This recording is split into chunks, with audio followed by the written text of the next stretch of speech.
see a HeartSafe sign, we feel that the message of community AEDs has reached that town. So for us, with the situation of our son passing away from sudden cardiac arrest, makes you feel that the message is getting out there.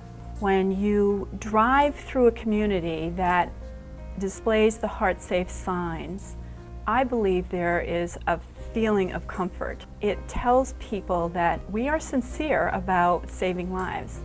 When I drive through a community and I see a HeartSafe sign, it sort of gives me a smile and a sigh of relief to know that there are people in the town who are trained in CPR and there are AEDs in prominent places. When I see a HeartSafe sign, I just give a yes. AEDs are another line of keeping people alive. When you go into sudden cardiac arrest, you need that AED and you need it quick. I think seeing the signs, a constant incentive and reminder of the importance of being prepared and helping a fellow citizen in their ultimate time of need.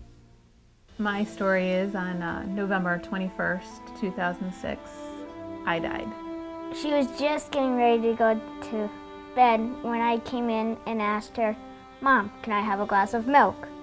She told me to go ask my father, so I went downstairs, asked my dad if I could have a glass of milk. Then I added, "Oh, and I think Mom's not feeling too good."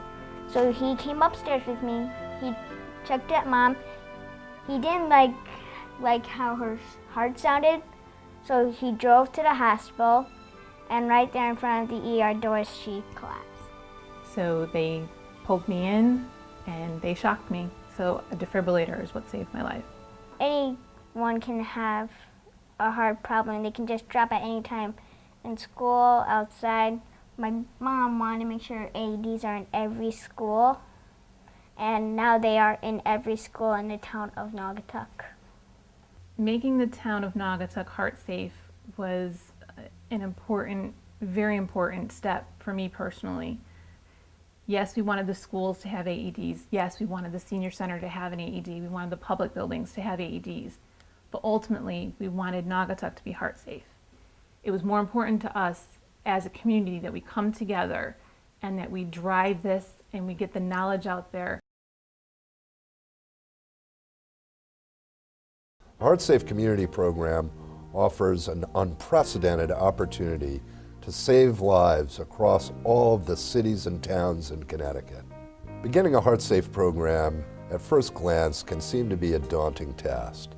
My recommendation for folks out there who are interested is to visit the Connecticut Department of Public Health's website.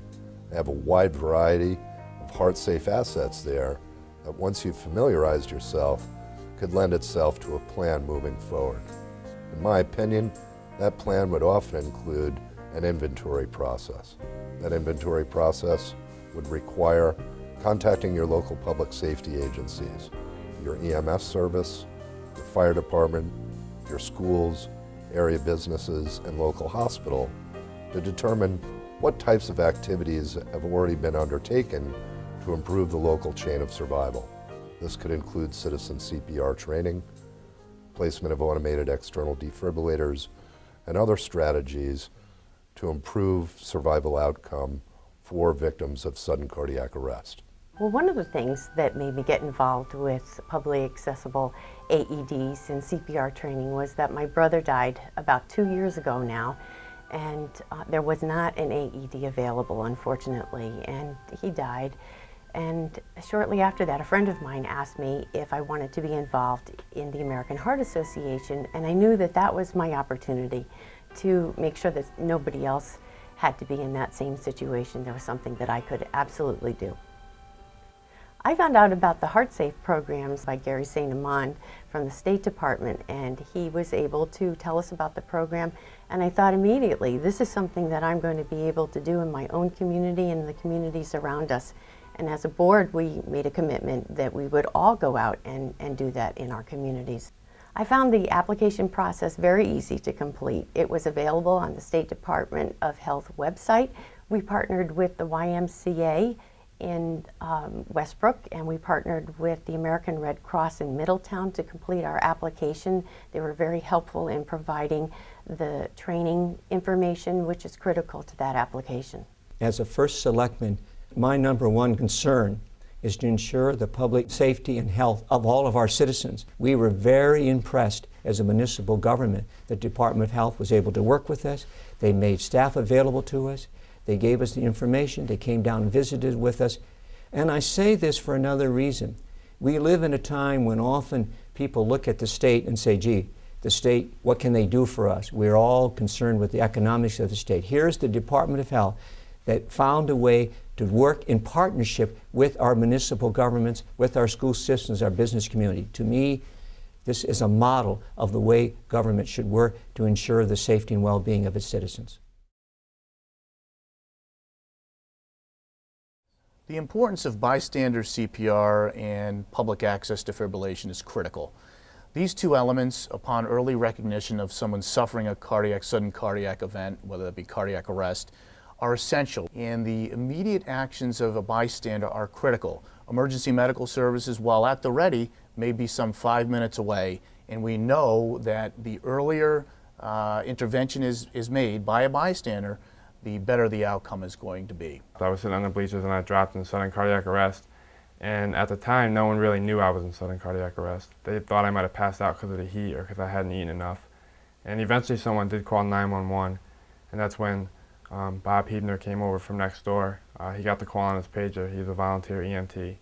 And he came over and he started CPR, and he did CPR for a long time and sustained me until the EMT staff got there with a defibrillator, because the recreation department where I was did not have a defibrillator at the time. So there was not one available. So the EMT staff came and they shocked me, and then I was rushed to the hospital. Mike had been in perfect health, and I had received the most horrifying phone call I think a mother could receive, was that something was terribly wrong with my son, and that the call came from my husband, and that I should get to the hospital right away. Following like tests in the hospital, I spent like 14 days, and they diagnosed me with hypertrophic cardiomyopathy, and I had a implanted defibrillator put in. Before this happened to me, I really never thought about CPR or automatic external defibrillators, because like a lot of people think, I never thought something would happen to like a teenager like myself, and I was really unaware of it. And as it happened to me, and after, I really learned a lot about it, and I learned how frequent it happens, and then I realized how important CPR and automated external defibrillators are.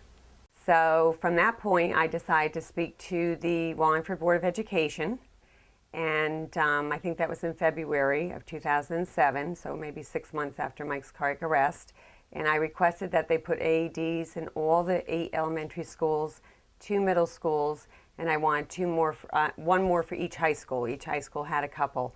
And it was funny because I remember when I was going in, everyone saying, you're asking for the impossible. I mean, they're not going to okay AEDs in like 8 elementary schools.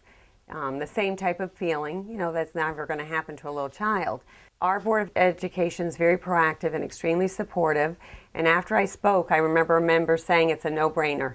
And at that point, they said all schools would have AEDs with trained responders.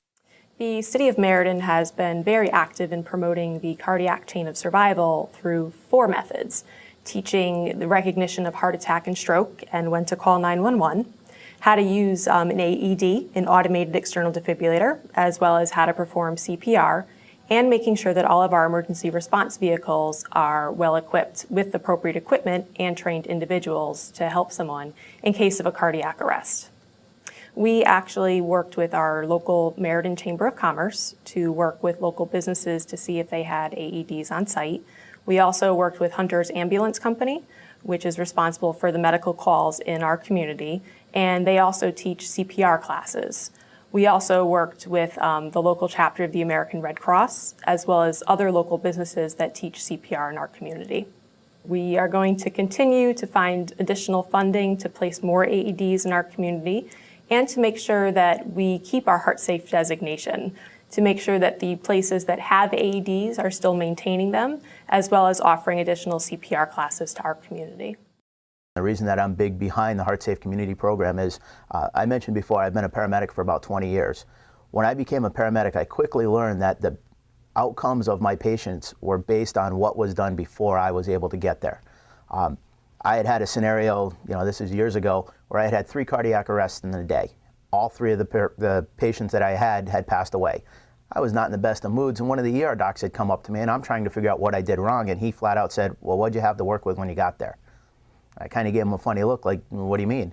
He said, if nothing was done before you got there, you had nothing to work with in the past, or you had nothing to work with from that point on.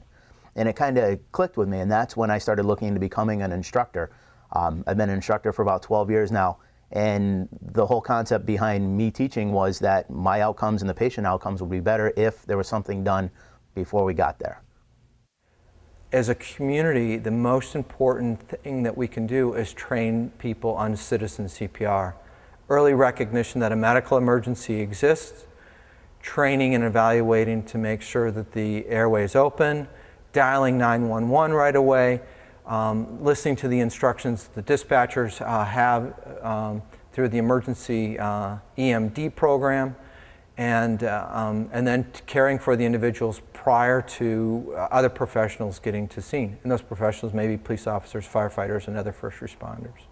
There have been times where there are bystanders around, and when bystanders get involved, the chances of that victim surviving is substantially greater. From the time I turned on the machine to the time he had a normal heart rate again was only like 73 seconds. So there's a little bit of extra time there for me to run out and get it and that kind of thing, but it was a very quick turnaround. Now, that's important to say because a lot of people may not recognize the signs and symptoms of somebody having a heart attack or in need of any kind of medical condition or attention. So the first thing you should do is call 911. If you're unsure, the police and the ambulance, then they're not going to say, hey, you shouldn't have called us. We'll come out, and if everything's okay, we'll go about our business. Call 911, get us out there. It's the safest and it's the right thing to do.